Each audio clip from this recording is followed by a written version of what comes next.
To create any invisible setting, you can opt for settings, invisible setting. Choose the gem shape. Right now I'm opting for princess.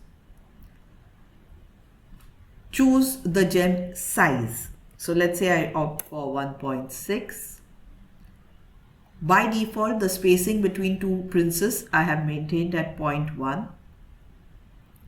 You can observe that the setting walls have been generated as per these parameters.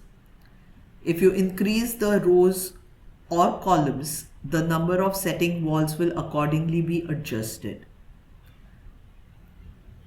I can play with the outer wall height, the outer wall thickness, setting wall thickness, setting wall height, number of support walls, and the support wall size. Instead of closed invisible, if I decide to opt for open invisible, accordingly it will be generated.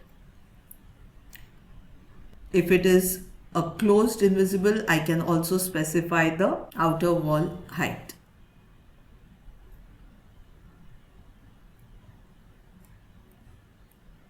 You can also opt for gallery, just like all other settings. If I were to just bake this into a poly surface, I'm just hiding the diamonds for the moment. You can see the total caratage, etc.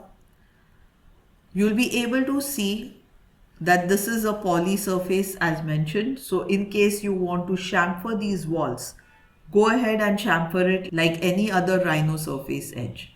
So you can opt for chamfer. Let's say I opt for 0.2 right now.